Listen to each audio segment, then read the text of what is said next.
All right. Well, let's see if we can let's see if we can quickly cover this VIP tea, and then we will bring up our special guest, the public offender.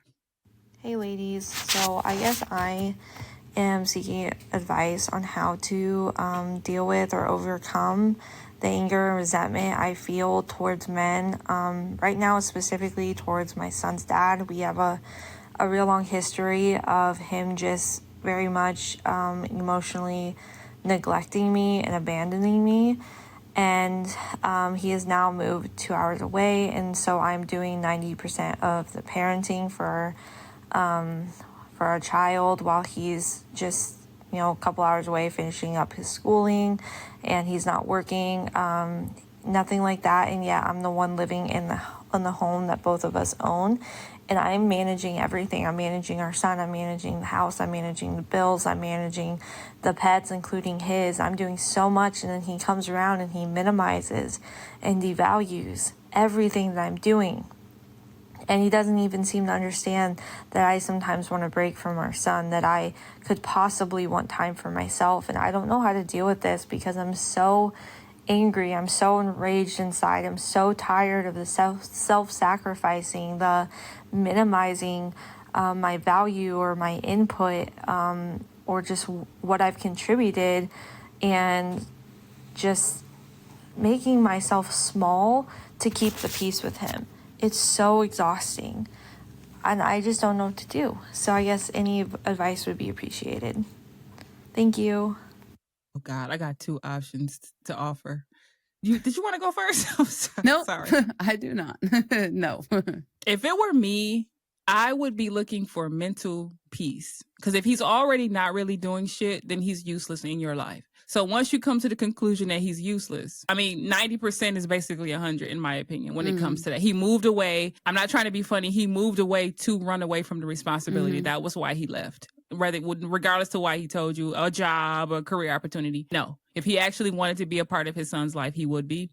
So he left to get away. Okay. That's the first thing. So you can render him useless. So you got 2 options. You can drop him off to him, drop your son off to him and disappear, which a lot of women are doing that now. I'm just saying, I'm not saying you can do this or you should do it. I'm just saying, let him raise the son. Let him know what it feels like to raise a son with no help.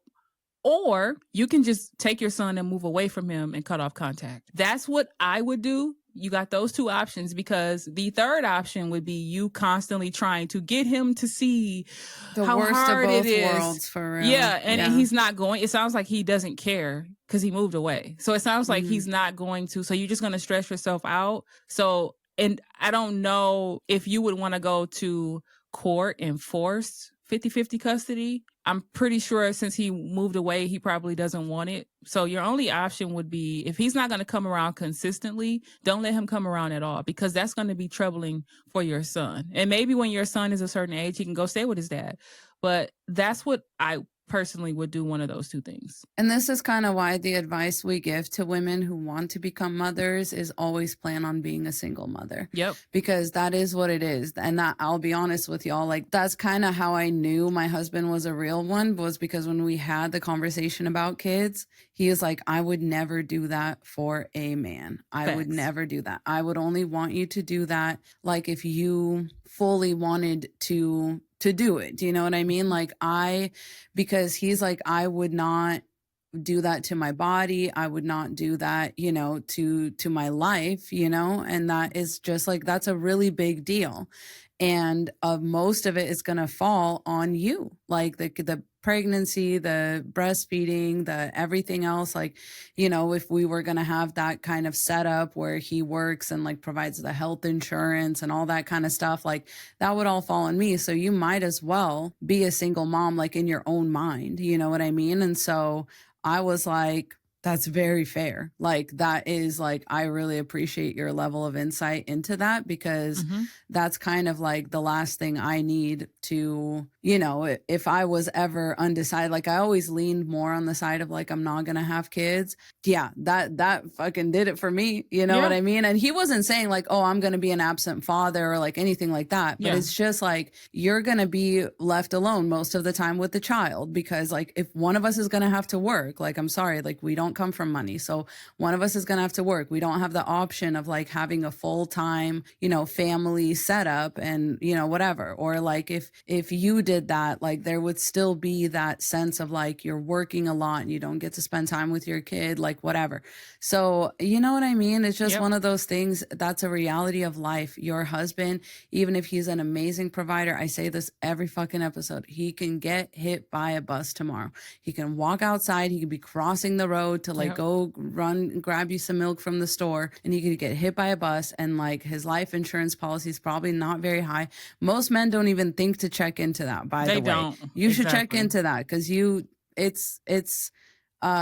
you're not paying that much more to get more money. And like people just assume it's going to be really expensive. It's not that expensive, but like that money's going to run out if you don't have a work history, like all that kind of stuff. You are either going to be a married single mom, a divorced single mom, or a single mom. That's what it comes down to. So absolutely. So you don't have the luxury of a man who can just leave his kid at somebody's doorstep. Yeah.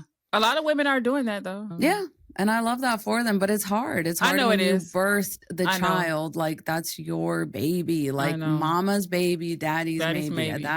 That you taught me that. That's amazing. So, and I just want to say that I'm sorry you're going through that. This is why we talk about decentering men, because this is how difficult it is. They will force their own centering in your life. With a child especially. Like they will be like, I will sit you down or whatever. Yeah. There you go. They've been admitting it so much lately too. They love to admit it. So